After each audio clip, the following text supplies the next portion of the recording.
Hey YouTube, this is a video about how to repair a Honda Fg100 tiller. So I just picked this up, it was 25 bucks. I cleaned it, I power washed it, it was filthy, but a few things it needs. So the original air filter was missing. They had a piece of foam wrapped to it with a wire, which was kind of funny. This just popped right out, but it was the wrong fuel line. So all the fuel lines are completely rotted out hard, but they didn't have a fuel filter on it. There's debris in the tank, so I just pre-cleaned all that. Nice thing is this one has the wheels. This is my second version of this model. The first one was missing the wheels. Then a couple other things, same thing like my other one. Wrong bolts, and then these are kind of bent up, needs to be repaired. You know, missing the label. I'm just gonna do a service. So I'll start off taking the tines off, clean this up, grease it, new fuel lines. I'll try it then. I actually don't know if it'll start.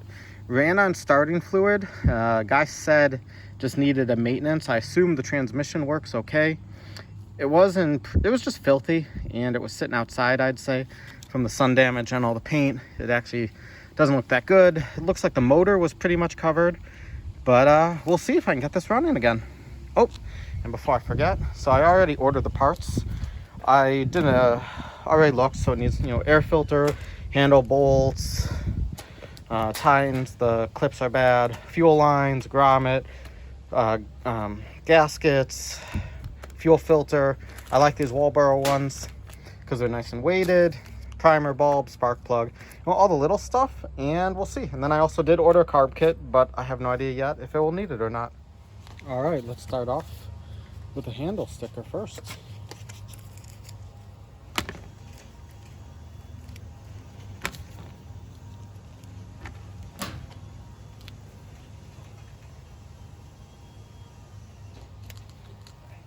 Looks good as new. All right, on the previous one of these I bought, it had the same problems with the handles. They were deformed. I don't know what these bolts are. These aren't the right ones. Maybe I'll just take it straight off then.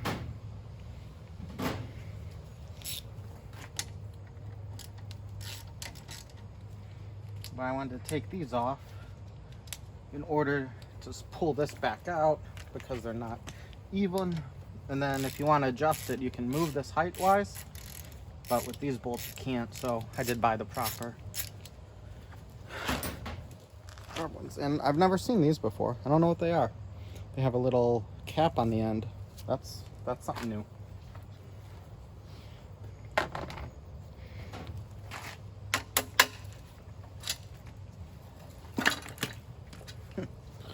Well, there goes that.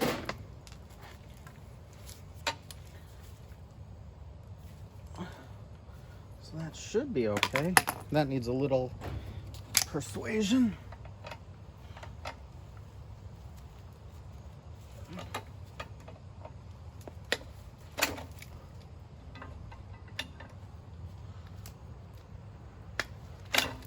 Didn't move it much, but I think it moved it enough.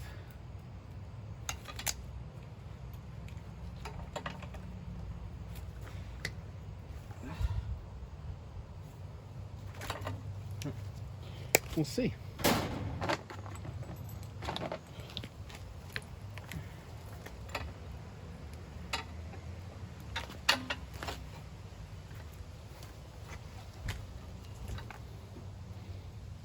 Okay, so I did the fuel lines and the spark plug. Spark plug's easy. I mean, come on. No one needs to see that. The fuel lines, it's a bit tricky. I put a new grommet in. So this old one was looking pretty bad, and I just ordered it. And then there's those plastic tubes that the fuel line goes onto. One thing I've noticed on a lot of these, and I don't exactly get why, but there's, like, see the black tube? That's for the fuel, and this pink tube is for the primer, so for the return. And they are different. I mean, the black definitely is a rubbery tube. On this one, somebody replaced the line and they were all junk. But on another one of these I had, this black tube inside the tank deteriorated.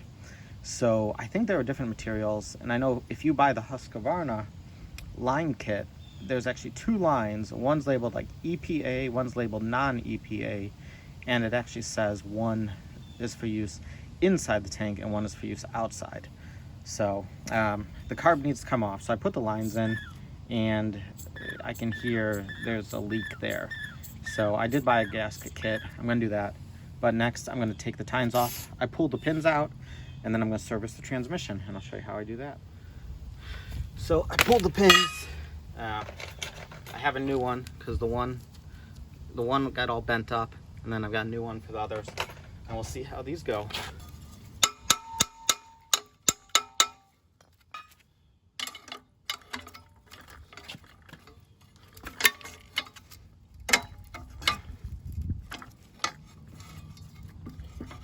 You know what? I think I'm gonna use some oil, and then we'll see.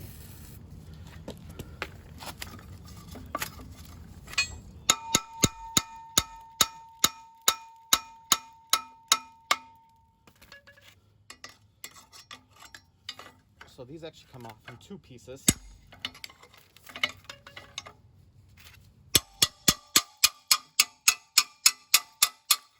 And then this is how you service the transmission.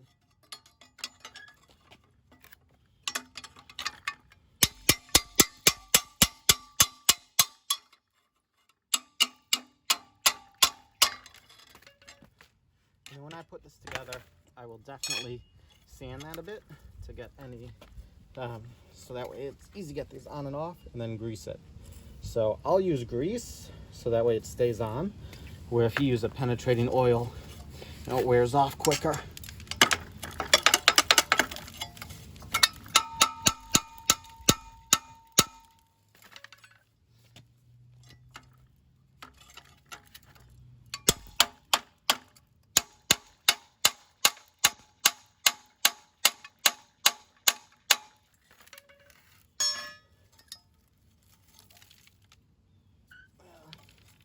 That's the problem. This is older, so it's rusty, and it's just being a pain. It'll come off, but it is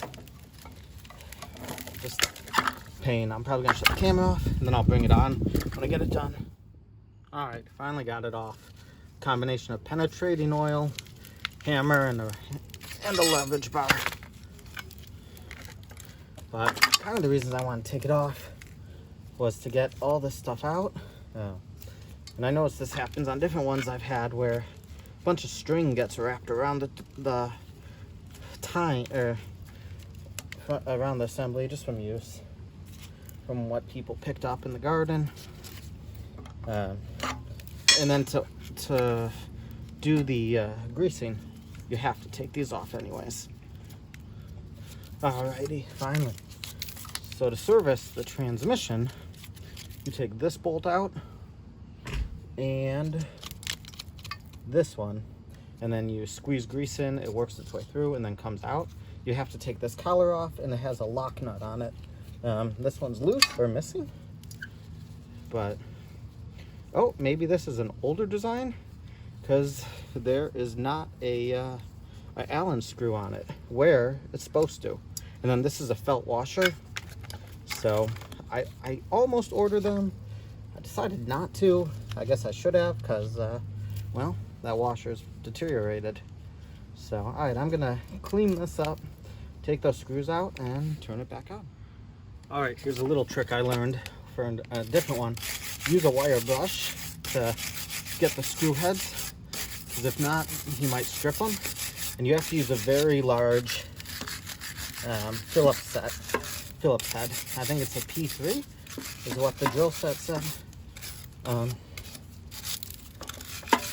But you don't want to strip those, because then you'll never get them out. And I used an impact last time. Yeah, perfect. Gotta take both of them out. Perfect. And then let me get my grease gun.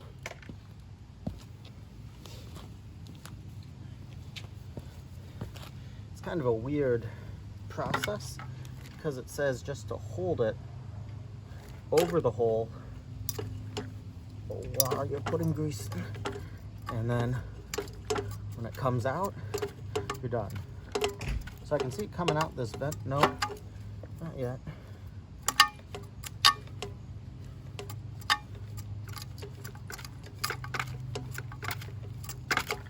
It starts to come now finally. And I'm gonna go a little while longer to get that old grease out. Wait till the color starts to change.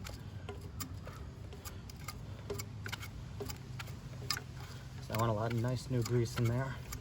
And who knows how old this is. I mean, it's 20 years old, this model. Who knows how the maintenance was done since I just picked it up.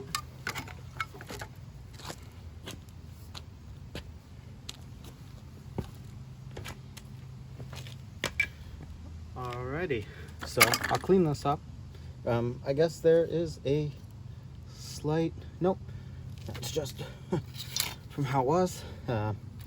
Put the bolts back in. I'm gonna put some grease on here, and then I'll clean the other side up and turn it on when it's back, when this is finished. And again, I don't know if the transmission works or not. The owner said it did, but who knows? Well, this side's giving me a lot of trouble. I lubricated it. I'm gonna let it sit maybe for a couple days so it loosens up, but I did clean it so you can see everything now. It's nice and clean. This side was completely taken apart. You can see all the grease on the shaft from when I put it on. This, I'll just have to wait till it loosens up and then do it again. All right, so time to work on the carb, air filters. I have the carb kit, so I'm just gonna rebuild it. It's also not very smooth, the throttle on it right now. And that was the same on the other one I had. This is a Walboro carburetor, and I've always had good luck with these. I usually have bad luck with Zamas. I don't know why. Seems like once they've been sitting for a while, they just don't come back. And I don't know if it's the check valves internally get damaged or what happens. But these should have great luck. And then one thing I noticed too was the previous owner, they damaged this gasket. Should be real big. I don't know why they damaged it. So I also have replacements of that, and hopefully it'll be okay. And then another thing I noticed was one of the screws is missing on here, and I think I have an old carb that maybe I can pull a screw from, and if not, I guess I'll have to just get another screw. All right, this throttle cable needs to be removed, so let's kind of, that didn't help.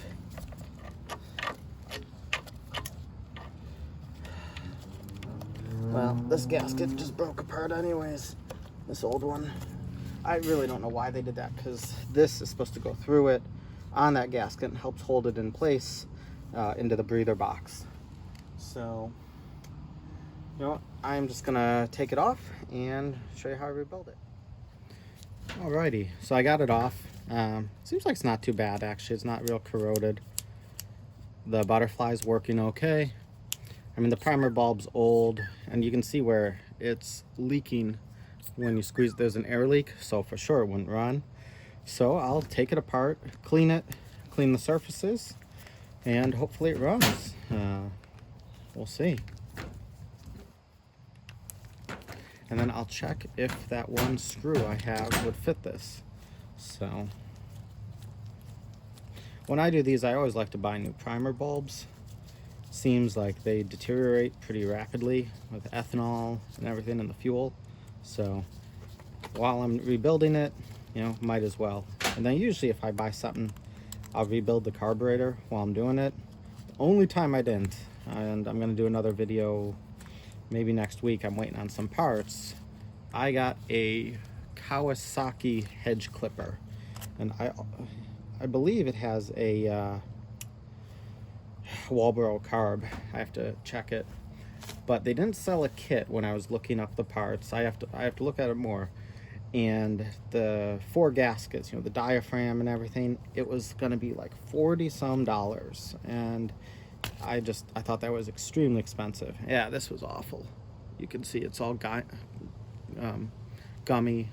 So we'll take this completely apart and then clean it and throw the new gasket kits in, new primer bulb, new everything, and it should start right up.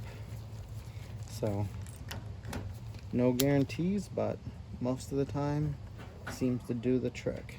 Oh, so this is just in so far. It's covering up the screw. This is the low end throttle. So this tells me, I'm assuming that also these gaskets, the diaphragm was bad, because what happens is as the diaphragm gets brittle, they don't vibrate, and then they don't create the fuel suction that they need, especially on low throttle. So that's why a lot of times you'll gas it, give it a little gas, and then it will, it'll run. But in low idle, it's always constantly stalling out. So my rule is kind of, if I'm gonna buy something, almost always do the carb. It's really dirty. I'm gonna finish taking it apart, and then I'll clean it up and put the new kit on it and go from there.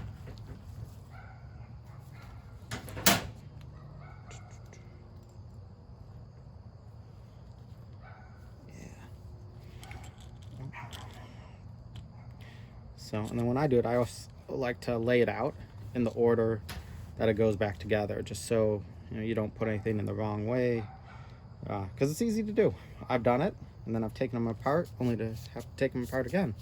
So I usually like to do it step by step, and you can see the gasket. That's where it was leaking through.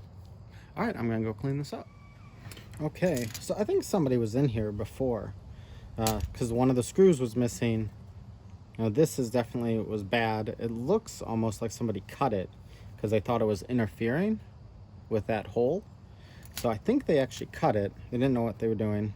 Now I'm a little worried about the order this goes, because I'm not sure. I should probably look up the parts diagram to confirm, but I believe that hole just sits like that and it goes this way. So what I'm going to do is I'm going to reassemble it more or less how it was, and then if I have problems with it running, then I'll take a look at the parts diagram, because it looks like somebody messed with it a bit. And then the old needle was bad. I mean, new one's a lot better, and it's only like $12 for this kit with everything, so it's pretty cheap. And then one thing you have to remember though when you buy these kits is to also order a primer bulb. The primer bulb is not included in the carburetor rebuild kit. Don't know why. I think it should be. I mean, it pretty much, they need to be replaced at the same time, in my opinion. But it's a separate part, so just remember to order that. So I cleaned this up on a wire wheel, and then I also sprayed everything. I've had good luck on these. I don't have an ultrasonic cleaner. That's one of my next toys I want to buy. But this screen was extremely dirty. So replace it. Oopsie. Yeah, that did not go well.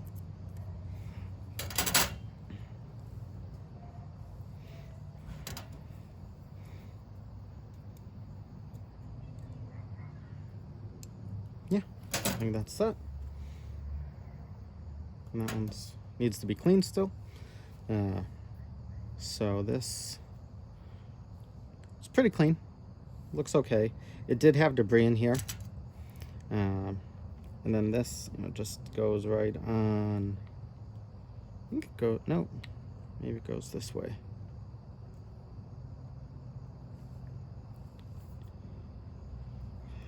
You know what? I'm gonna do a quick check. So my suspicion was confirmed. I checked on the other one. Somebody was in here. They used the wrong carb kit. This is not right. This gasket, this is the one from the kit you want to use. So that would explain why, at least part of why, it wasn't running. And I kind of thought that looking at it. So always have to be careful when it's other people's work, because you don't know what they knew what they were doing and what they did right, or what they messed up more. So, and then something looks funky on this too. It doesn't want to seat. So I think it's bent, which is a bit strange. So I don't know. I think I could. But it seems like it actually is bent. I'm gonna have to take a little more look at this. All right, so this plate was bent, and how I checked it was I took it off here, I took the primer bulb out, and it wouldn't sit on this plastic straight. So I also think this was the wrong primer bulb. I think this was a generic one, and it doesn't seal properly. So it looks like definitely somebody was in here. They used that wrong gasket, and we'll see if it works or not, or if I need to go out. So the last part to replace on the carburetor is you take this out, and there's a little plunger that this O-ring goes around. So I don't replace it's on this, but the little aluminum things most of the time, because they're a pain to do, and I don't have the tools for this size anyways. All right, so here's this piece. I just used a knife, pop it up, and then I will take that O-ring off. I'll spray it and clean it. So I wanted to clean a few more of these little pieces up, but I'm pretty much done. Reassemble, put it on, and see if it starts. So I already checked the oil, and I'm good, and we'll see. Okay, it's all back together. So the new gaskets, new carb kit, new fuel lines, air filter body. I lubricated the throttle cable, fixed the damage here on both sides, put in wing nuts, that way you can actually lower the handle, new sticker, and then service the transmission. And so I started it. It does work. Let me change the angle. Whoops. But it started up. I adjusted the throttle, so it should be okay.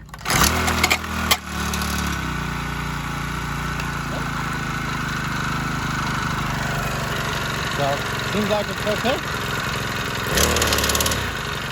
The throttle cable's a bit sticky. It's kind of the only problem. I still need to do an oil change, and then it seems like there's an exhaust leak. I'm not exactly sure what's going on, because it feels like some exhaust is going back this way. So I'll have to take a look at it. Might need a new spark plug boot. This is starting to deteriorate. And then just service that other side of the transmission. Well, you have a Honda Fg100 that needs serious maintenance. You know, that's what you do. I spent about $80 in parts. All the fuel lines, the fuel filter, grommet, carb kit, primer bulb, air filter assembly, plus the air filter, and you know, the grease and cleaning supplies were negligible. Oh, new spark plug. So hope that helps, and hope you enjoyed it.